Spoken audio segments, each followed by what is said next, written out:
you must be the same as me in that there are things that you have in your life that perpetuate, things that you are frustrated about, things that you are desperate about, things that you you're just you're never able to sort of get past it or get over it to a point where we begin to just accept that this is a thing about ourselves. And there's definitely room for that. And I think self-acceptance is a really healthy, wonderful, beautiful thing. So this video isn't about let's pick out the things that aren't good and go on about them. This is what if, this is my experience, right? This is what I'm finding is we create a story around, if I had this, then I would feel that.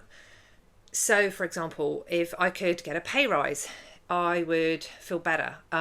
Everything would work out. Everything would come together. If I could lose weight, then I would feel happy and content and my life would take off. It's like we know there's a sense of, there's a gateway we could go through. And we know that there's a whole like new level of experience to be had beyond that. And to this date, we may have been round and round and round in circles trying to get through that gateway, applying all the types of different methods and willpowers and all these things to try and overcome, to get through that gateway.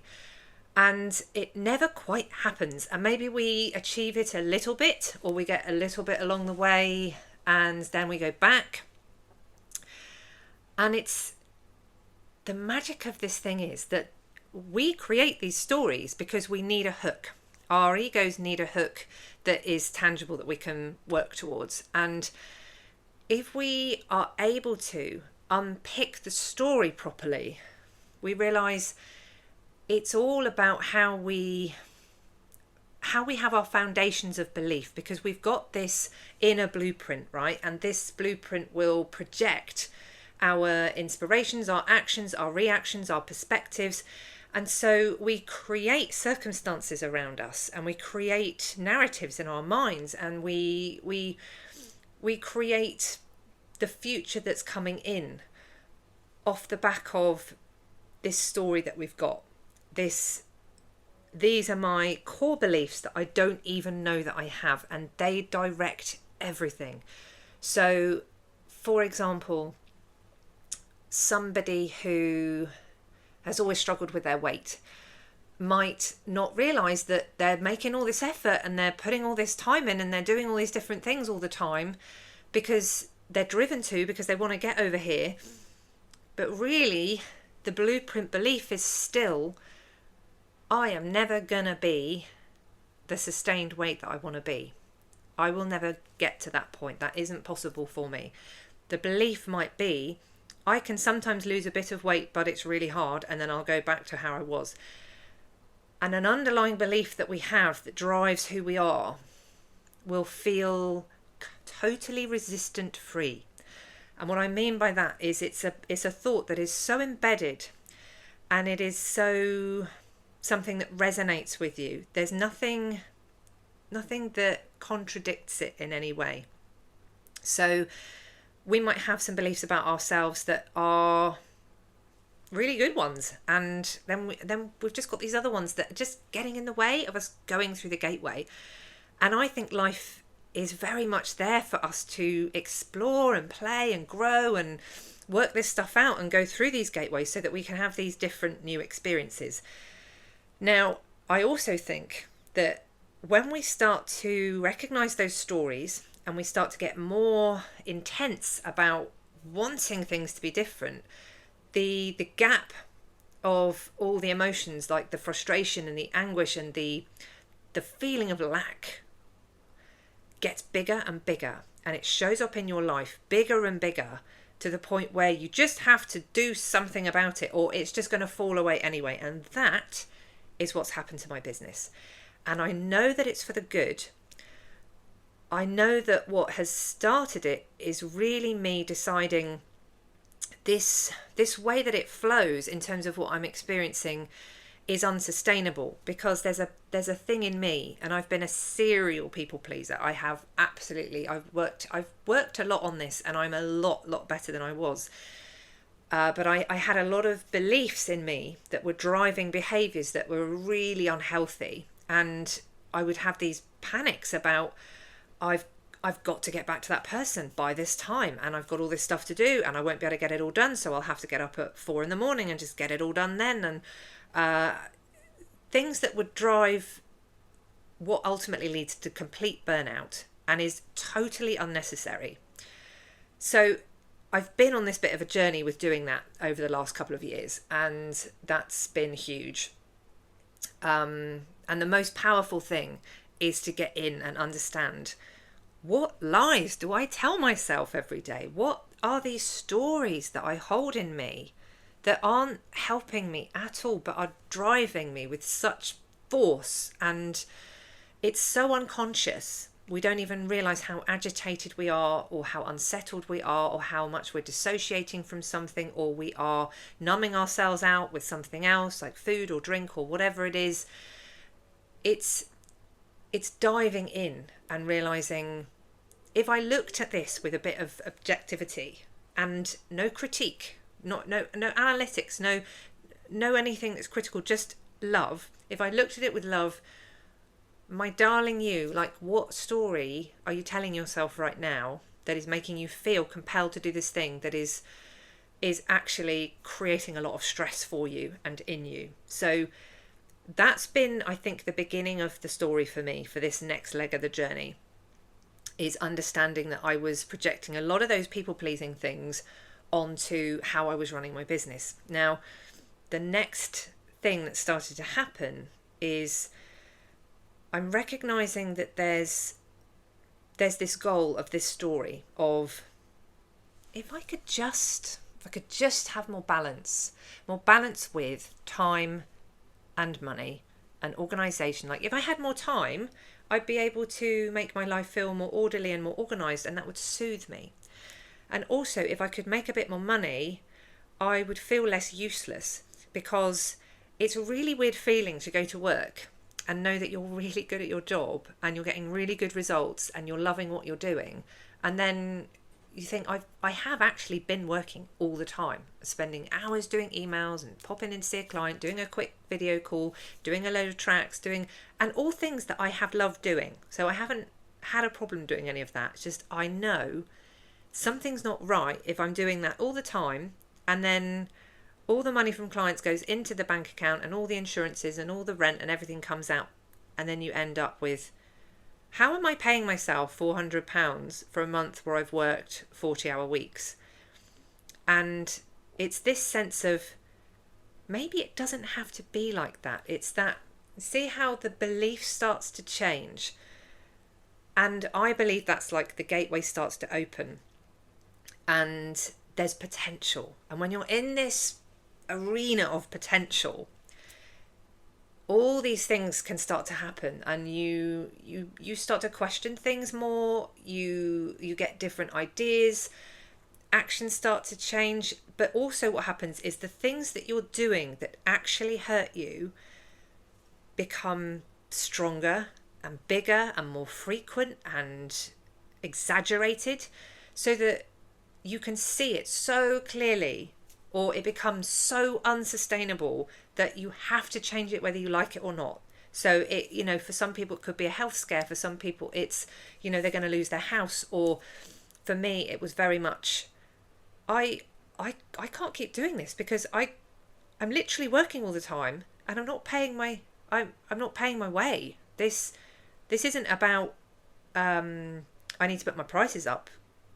It's not about that. It's about, there is an energy in me that's driving the circumstances that I'm experiencing, and it's going round and round and round in circles. And what I love, this is the bit that I love so much, and this is why I get so involved and excited about this kind of self-development stuff, because although sometimes you get driven into this like cocoon of, oh, this is so hard and I'm in so much pain and it is so difficult to trudge through, I know that when you emerge, you get these nuggets and they are golden. So what I'm understanding is, I've picked a story. The story is, I need more balance, I need more time, I need more money. If I have those things, then all these other things will fall into place. So that's the tangible. And when you start to break it down, you realize it's not to do with any of those things. They are little flags. They are things to tempt you with, things to like, they're the carrot, you know, and you're like, oh, okay, what's over here? Maybe this could be different. Maybe this could be different. What you're always trying to do is get to a new feeling place. And that is going to come from inside you. It's not really going to come from outside of you, but we think that the things outside of us will help. And of course they help. But it's never solely about that thing, because I know from the standpoint that I'm in, with the beliefs that I hold as my blueprint, my scaffolding, that dictate everything that I attract, everything that I react to, everything that I get ideas about, that scaffolding and blueprint means that it doesn't matter how much time I get, it doesn't matter how much money I get, I will repeat the same patterns to create the same outcome feeling. And we're all doing it. And I mean this with the most love in the world. This is no criticism. This is, isn't it exciting that we can grow into these new versions of ourselves? And I'm realizing, so that's my story. What is underneath that story are beliefs around me not being capable. And I looked at where else I get frustrated in my life, and where else I get upset and stressed. And it's always for me about the practical, because I know that I am super great at the emotional. I am the friend you want to have. I am, I can give the guidance to myself, to others. I can see stuff. I'm the empath. all those things. I know that's my thing. I get really tizzy about, I just can't do my house. Like, I get so overwhelmed. I get so overstimulated, and I can't make a room look nice. And my fridge is always a mess. My car is always a mess. It's those practical things. And the underlying emotion in that is shame. So much shame that I can't do those things. And I am upset at the manifestation of it. And every day I'm like, I don't want to be this messy person. I don't want to be this person who hasn't got their life up together. I want to be that person who's the safe, secure, reliable one, who's got everything's in order and looking nice and sorted. And I love that feeling. It's so peaceful. And so I realise I want to feel peaceful. I want to feel balanced. It's all the practical stuff. It's that physical realm. And you know what else is in the physical, practical realm? Is money. And I'm great with money.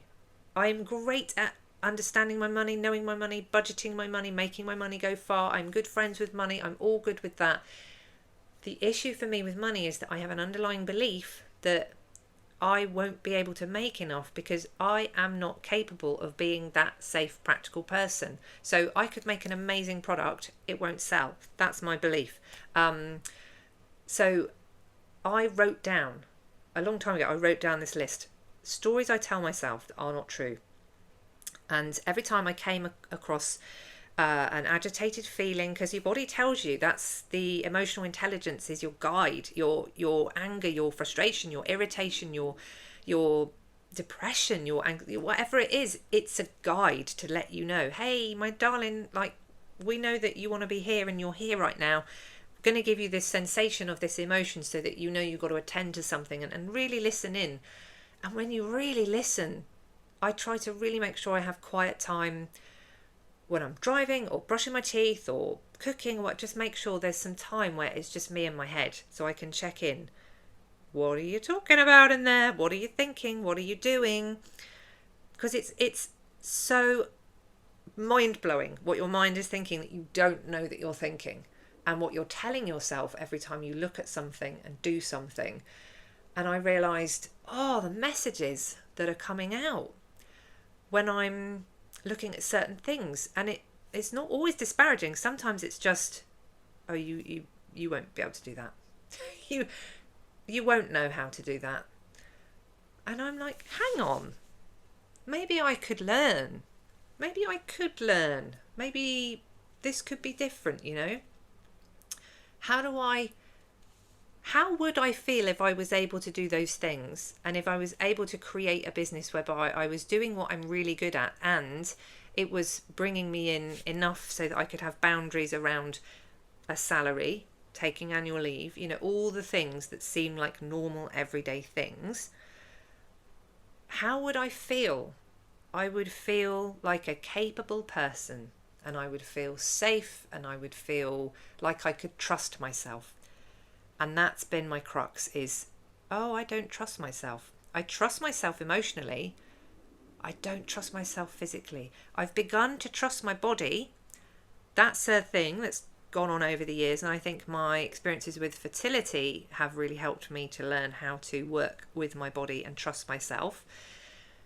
This is about wealth in other areas. So you're either working on your love, your health, or your wealth. And this is about wealth in terms of practical. So in my quest to find time and money, I have unearthed that I need to heal these aspects of, I don't think I'm capable, and I don't think I can do these things.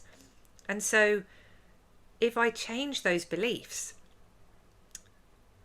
I can start feeling that feeling of peace and feeling that feeling of capability. And believe me, the tiniest things have been making me feel that.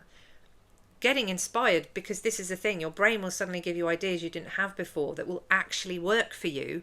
And they're tiny things like my fridge organisers that I bought that have really changed how I feel about my fridge. And I feel like, I'm doing this now, keeping on top of that. And that makes me feel so good. These seemingly pointless things, but they all matter, and it all is building us towards this new blueprint, which is the foundations for the life you're going to have, the experiences that you're going to bring in, the stuff you're going to attract, the ideas you're going to have. All of that comes off the back of this blueprint, and I'm growing into my new blueprint, which is why I thought it's important that Catching Rainbows is sort of wrapped up in a way that is a holding space of, that captured all that growth and all those magical experiences. And it was very much the person that I was, driven by that blueprint. And that's all absolutely fine and perfect. And now I'm ready to grow into my next set of blueprint and see what that's going to offer and see what that's going to bring. So if this reaches you in any way, one of the most powerful things that I did was write down those beliefs and those stories that I tell myself. And I did it over a number of weeks, because every time I would get that agitated feeling, I'd think, hey, hang on a minute, what am I thinking? And what am I believing to be true about this situation? And I would write it down. And when I wrote it down, it lost a lot of its power and a lot of its charge. And it just looks quite weak and limp when you write it down, as opposed to when you've got it on vibrate in your head. And that's when you can start to unpick it and think, well, maybe that doesn't need to be true. Maybe that's not. One example is I used to tell myself the story that if somebody is coming to me with their sadness is now my instant responsibility. No matter what else I'm doing, I have to put me to one side and I have to deal with that person and do whatever they need. And I realise sometimes that's true if it works for me and I feel inspired and ready in that moment to meet that person there and work with them, and it's fulfilling for us both and it's a meaningful exchange. And if it is, it feels good, it feels right. If it feels like, I can't because I need to be here and I'm supposed to be doing that and now I've got to drop everything and do that. If it's bringing that sense of panic, your emotions are telling you, it's all right. You don't have to do that because that's not right for you. It's not right for you. It won't be right for them. And when I started to follow it, it was excruciating. But there'd be times when people would actually get back to me a couple of hours later and say, just to let you know, don't need you to do anything. I feel so much better that I emailed and got it all off my chest. And then I went for a walk and this happened and this happened. And anyway, I had this little revelation and now I feel loads better. And now I'm baking and now I'm like, I didn't do anything. I didn't do anything at all. And that person is loads better and they've sorted that whole thing out themselves. And they feel really good about the fact they've sorted that out themselves. So that was one little story. And another story is, I can make a product and I can't sell it. So that's what I'm working on. I'm like, what a funny thing to think. How interesting. That doesn't make any sense. People bring what they do well to the table and other people buy it. That's kind of how the world goes round. So yeah, those are my thoughts for today. I hope it was useful. Lots of love.